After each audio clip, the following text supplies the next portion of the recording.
It's time for another edition of Saturday with Seniors. A big thank you to our sponsor, Eisenhower's Tioga County Harley-Davidson. You're going to find them just a little bit south of Mansfield.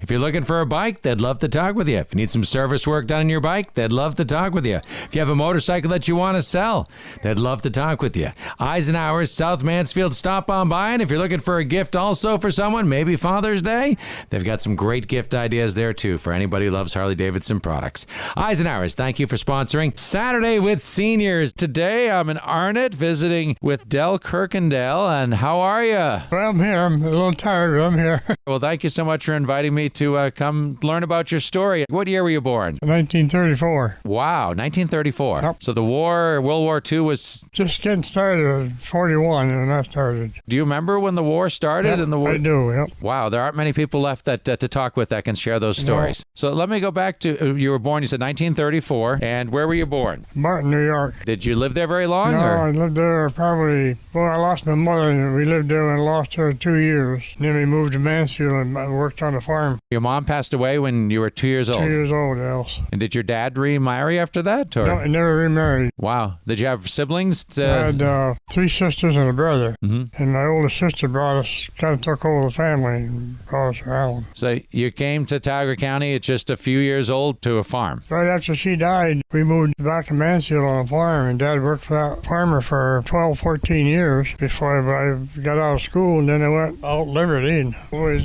in an orphan for a little while, but my brother and I went to a foster home, and the 3 sisters, they all went to an orphan. But then when my dad when one sister turned old enough to take care of the family, then he brought us all back home, and I was 5 years old when he brought us back home. Wow, you were out of care for a few years, but your dad was determined to get us back together, yep. So you lived in a farm outside of Mansfield. How long did you live there for? Was that for a while or just for a few years, that farm? And we farmed it for, I dare say, for 14 years before we moved around. We started moving around here and there, and then I finally wound up out in Liberty. Do you remember that farm? Yep. Do you have chores and things to do on the farm? You have to do things. Once in a while, I get up in the morning, help milk cows and stuff like that. And this was hand milking cows. Was there any modernization on the farm? Any gas tractors, electricity? They had no gas tractor. They had bought that while we were still working for them. But most of the work was done with the horses and the hay loader and stuff like that. Pitchforks and all that stuff. Yep. So you remember doing all that as a kid? Yep. I used to work a little bit. For a week, he'd give me $5. For a week's pay. I thought pay. I was rich. From people I've talked to, that was actually pretty good pay for that time. I've met Back in people them who days made it less was, than yeah. that in a week. So the house you grew up in, tell me about that farmhouse. Was it a rough house? Did it heat with coal, wood? We heated with wood, and we kept it warm all the time. And in the winter time, I'd get down and have a cot behind the furnace. I'd crawl in there at night where it was warm. But it was hard to heat the whole house. A big 2-story home, and you only had like 2 stoves, and the heat would go up, but you couldn't get it up there like in the top, so we slept downstairs. And what were some of the chores you had to do as a kid? You bring in the wood? You said you milked cows, and what else did your parents expect you to do? Take out the ashes, chop wood, and saw wood a little bit now and then. But the older I got, the more work they put on to me. Figured I could do more. On a farm, kids were an asset back Yeah. then. Is this farm still there? That farm is there yet today. I don't know who's running it right now, but the last time I was over in that area, that farm was kind of run down a little bit. But this guy owned it, bought it after this Russell Kinnick. I don't know if you ever knew him or not, but he sold it to this Gillespie guy, and he kind of let the farm go down a lot. And that's outside of Mansfield somewhere? What area? Back to Canoe Camp Creek Road. I don't know if you know where. Yeah, oh yeah. It winds up over in toward Mainsburg. Nice farm. But times have changed, huh? Yeah, we never had to worry about milk, potatoes, eggs, butter. We always had made everything right there on the farm. A lot of people that lived on farms in that time got the majority of their food from the farm. How often did you go to a grocery store to buy stuff? Every Saturday night. And that seemed to be, it was Friday or Saturday night. Where did you go to get your groceries as a kid? In Mansfield, it's what's called the A&P. We always went down there and got our groceries, and of course my dad had to have a beer. He stopped. You had to have a beer. Have a beer and went home. What type of beer did your dad drink? Do you remember? Yingling and Ram's Head Ale and Budweiser and whatever you could get, I guess. So where did you guys stop for a beer back then? Or where did your dad stop? You know where the Colonial it is? Huh? Yes, sure. Right there. The original Colonial. That was there. Yeah. So did you go to Covington often as a kid too? Then he used to go to, remember Putnam Park? When there was a bar there, but before that, I've learned a little bit. What do you remember about Putnam Park in your young days? My dad we used to go there a lot on Saturday nights, and they had a dance there. And us kids get in and watch them dancing all the time. This is before rock and roll and Elvis and everything. So what whatever you call dance music back then, before the rock and roll music? Yeah, and then they had kind of like a roller skating rink. You could roll skate. At Putnam Park? In Putnam Park, yeah. I'd heard there was a swimming pool, I recently learned there, too. Yeah, I never got around that, but... Yeah. Yeah, I grew up, as the years went by for me, I just kept doing odd jobs in here and there and stuff like that. But, what were some of the odd jobs that you did as a kid? well, I used to go mow lawns for people, and I had this one lady that would, the old real type mowers. Oh, yeah, no motors. They actually had blades on them. They didn't push it on their own. She'd give me $1 to mow her lawn, and then she'd have a big glass of milk and 2 molasses cookies. I thought I was rich. Well, you were. You had everything a kid wanted. Yeah, real nice. As a kid, before you had a car, was it a bicycle to get around, or did you walk or use your thumb? Most time we tried to walk. We'd walk, that's 5 miles from there to Mansfield. And we'd done Saturday afternoon, we'd go to the matinee in Mansfield Theater. Yeah. And we'd walk from home to Mansfield that matinee and then turn around and walk back again at night. Dark. Yeah. Parents probably didn't dress in reflective clothing either then. It was just whatever. Yeah, one night we was walking up. I don't know whether it was a bear or what it was that got behind us. And my 3 sisters, they got scared. They started to run. I said, ain't going to do no good to run because he run faster than you can. But we just kept going. We got to the house. And I told Dad, and he grabbed the rifle and went out. And we looked around. We couldn't find him. The old joke was you don't have to run faster than the bear. You just have to run faster than the people you're with. Yeah. Yeah, bear run faster than you. Yeah. So you remember the train coming through town and everything, obvious, I'm thinking? I never really got down when the train was there, but one time we was there and we had horse and buggies, and we went to the track and the train went through, and we had to wait till the train go through before we crossed the track. Although that's the only train I ever saw in Mansfield. Yeah. You say horse and buggies. Back when you were a kid, was there more cars or horse and buggies on the road? More horse and buggies than there was cars. As years rolled by, our school bus was an old Studebaker. It was a regular bus, but it was an old Studebaker. A car that was converted into a bus? It was a big bus. And in the wintertime, it would snow and drift the road in, and we'd be stuck at home for 2 weeks when we didn't go to school. I enjoyed that. Yeah. Wow, no remote learning back then. Yeah. Back then, too, they didn't plow the roads right away, right? It was... They finally had a bulldozer, and you had to wait till that bulldozer got the other roads plowed before they could plow your road. And like I said, it would take 2 weeks for them to get that plowed out. And we'd go down a lot of times, they take his own milk down to the creamery in Covington. Yeah. And we'd have to go down and shovel the road open so he could get through with the milk. Because the milk had to go or it would go bad. Yeah. We finally got it opened up so he could get out. We had about 4 days milk and had to take to the creamery. That was fun. We didn't get no money for it either. Wow. So tell me about where you went to school. What was school like? I went Where'd in you go? Mansfield there, 9 years in there before I left there. But I went to elementary school was down below, and then junior high was up on the hill. And I went as far as the 9th grade, and then we moved to Millerton. We went over there and started going to school in Millerton. I went to school there for about, I don't know, maybe 2 years. And then we moved back to Tioga and worked on a farm down there, guy planted cabbage. He'd haul that cabbage to Baltimore. So we worked there. We worked there for about probably 3 years, and I got tired of working there. So my sister lived up here in the mountain. They owned a Texaco gas station up here, so I went and lived with them and went to school in Liberty. Then I worked there when I was 16. Then went and got a working paper so I could work. Then I started driving tractor and trailer when I was 16. 16, driving a tractor. Yeah. My brother-in-law, he hauled the hardwood pallets for Eugene House, and him and I'd take loads of New York, New Jersey, no matter where. He'd drive some, and then I'd drive some, and that's where I learned to drive tractor and trailer. I drove that for 5 years. No real training? You just get in the seat, Just that's the got in and clutch. took off. But when I was on the farm, we take a farming truck, and we'd bale hay on one farm and take it to the next farm, and I'd drive the truck to go to that next farm. 9 years old. Driving a truck. That's where I learned all that. You kind of lived all over the place. Yeah, we did. We kind of moved around. And like I said, the first 14 years of my life was steady right in one spot. Then we started moving from one place to another, and finally, Dad gave up farming, and that took care of that. So what was now for us to do but look for a job somewhere or something. And I used to work for these farmers. I'd go to live with them and do the work, and I get tired of working with them. I'd go find another farm and live with that farmer for a while. A hired hand. Yeah. What was your first car? Tell me about that. Well, it was a 1937 Pontiac, believe it or not. That's when I started going with her. I bought that car, and I think I paid $25 for it. I remember, right? Boy, you wish you had that today, huh? I wish I had today, but nice car. Did it have seatbelts?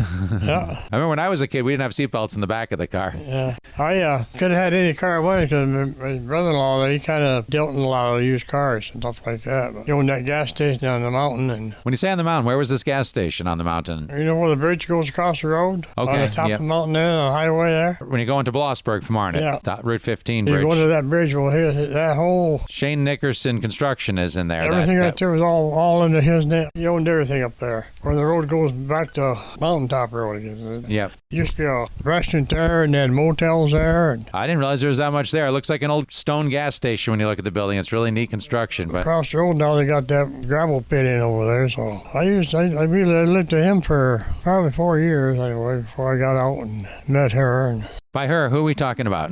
Your wife, your bride, right? How'd you guys meet and how long ago was that? How old were you when you met her? 17. She was 16. You met Lois when she was 16. Yep. Tell me about how you met her. Was it in school or She could tell you better than I could because I'm would you like to tell us, Lois? better than on the street. They met in Blossburg in the street, so you just came up and said hello to her? You had the courage? No. Or, no. Brother and I was down to a movie, and we came out of the movie, and this guy I lived right above us up there, was going to give us a ride home. And he sat in the middle of the road waiting for us, and Junior, my brother, was over talking to them women, and I told him, I said, you want to go with me? You better get coming, because I'm going home. I didn't know she was amongst them. I went down to take her sister out, and the sister was gone with another man, and here she was the only one home, so I took her. That was 68 years ago. Been happy ever since. That's great. Yeah, I wasn't waiting. I was waiting there for 3 years, and I want to join the Army. 1956, right after you got married, you couldn't find a job. Everywhere you wanted to get a job, they say, have you been in the service? And say, no, they say, can't use you. So I got tired of that, so I told her, so I'm going to enlist. So I enlisted in the Army for about 3 years. And 27 months of that 3 years I spent in Hawaii. I had her over there for a year, and when we come back home, well, we got married before that, though. We eloped. Oh. Truth be told now. I always said that I took her out of the cradle. We were 16 and went together for 4 years, got married. And Whenever you find the love of your life, that's fine. That's when you found the love of your life, obviously, and she's still here for... I had a few other girls, but they just wasn't what I wanted. Well, you want to make sure you're with the right person, Yeah. so glad that you found the right person. So when I come back out of the Army, you couldn't find a job then either. I just kept looking and finally found one down, hit one down, just found me. So I was there for 33 years and I retired. At the foundry. Foundry, yeah. So that was where you were able to find a job after that. And so in the late 50s, you worked at the start of the foundry? Yeah, I started down there in 1959 and I worked until 1996. That's a long time at the foundry. Were you one of the longest employees when you retired? Well, I was retired. I worked there longer than I did. I had 33 years in there, and I would have worked a little longer, but I just couldn't get along with the foreman. Well, I'm 62. I'm going to retire, so I did. Yeah. But I enjoyed it. I come out of that after I got done working down there. Our daughter was born in 59, and we raised her, and she married Don Rowan. You know him or not? Yes, the auction person.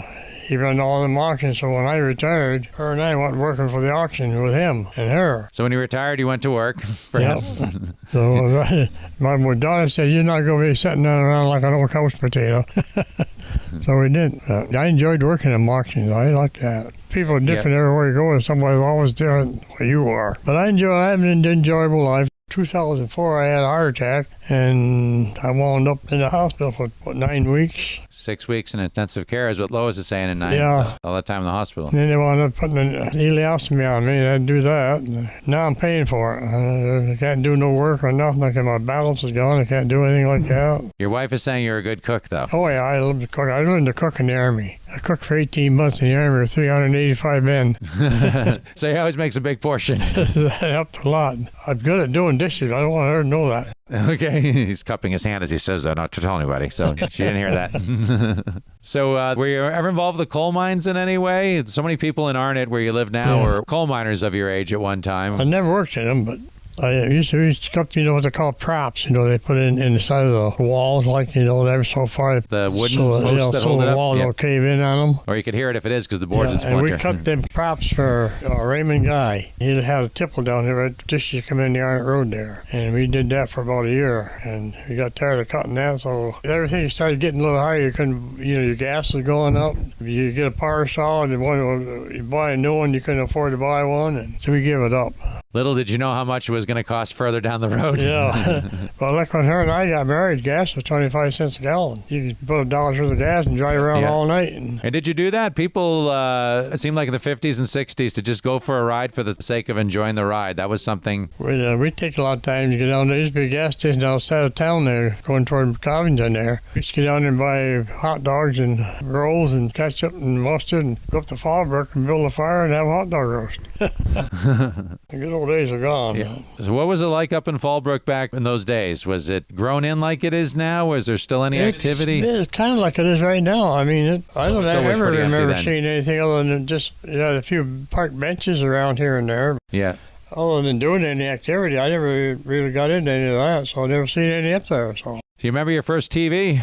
I remember when we bought that. It was a no black and white one. Yeah, they were all black and white in the day, or green and white. The Zeniths. Had a big antenna up on the roof. So that you could get 2 stations in if you're lucky? If he's lucky to get in the right place, you get 3. But you were lucky because some people only got 1 or 2 around here. We always got ABC and NBC of Delmar, and then once in a while we pick up Channel 16 or like down in Wilkes-Barre. You had to have your position just right to get that one. Dad would have you move the antenna around or whatever, or you'd stand in one spot. Right. The ghosts and shadows and snow and things that we don't know about now on TV anymore. Now look at it. They got dishes and stuff like that. Yeah. Let me go back in time a little bit. You mentioned World War II. Do you remember when the war ended? 1945. Do you remember getting the news and hearing the news? Yep. I've talked with some people who one person I had on lived in downtown Mansfield at the time, and they said that the whole town erupted in celebration when it was announced, that everyone came to town with their cars, horns didn't stop going, blaring, people were cheering. Yeah. Do you have any memories of when you heard World War II ended, or going to school after and hearing, the celebration, or maybe you living out on a farm, you wouldn't have seen the same as living in town? I don't remember exactly where that was. I think it might have been down Tioga, I'm not sure. 1948, when I started living with my sister, they didn't do anything like that. No big ticket thing, because it was, I'm trying to imagine that. Do you have any memories of things like that when you were younger? Any exciting things or history things or things that happened in the area, the well fire in Tioga or the plane crash, the Mohawk plane? I remember all that, that plane crash. And I used to have to fight a lot of forest fires around. We used to go fight them forest fires, and you get paid for it.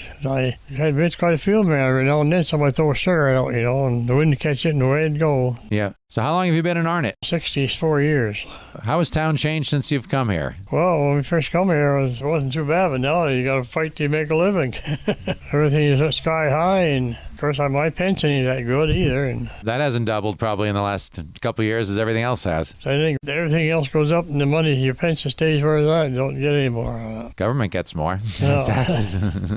Like I said, I worked in the foundry there for 33 years, and at one time we used to own this whole hill here. We lived down there, had an old house down there where that trailer's at, and we sold that to Peach Stock, and then we built this one in 1970, or 69-70, and we've lived here ever since. Well, like I said, everything's going sky high. Back then, you could, like I said, $1 worth of gas, you could drive all over the country. Dollar really meant something. Yeah, it did, yeah. Who's the first president you remember? Roosevelt was when I was a kid during the war. Then Truman took over. I think Truman was when I first bought my car. I think Truman was president. But then from there on up, they just... You remember when the polio vaccine came out? You were probably I remember that, in school. Did everybody get the shot? Everybody got them in school, yeah. I didn't get shot for polio. I got shot for measles and stuff like chicken pox and stuff like that. My mom, she remembers losing several classmates to polio when she was a kid, and then the vaccine came out, and it was a game changer for that time period. We never got involved in that. I don't know why, but... What else is there? Did you see the Beatles on the Ed Sullivan Show? Or that wasn't on one of the channels you got? I used to watch Ed Sullivan quite a lot. Before the days of TV, did your family sit around and listen to any radio programs, The Lone Ranger, or any of those programs on radio? Yeah, whenever we got the chance to listen to the radio, my one sister had controlled that radio.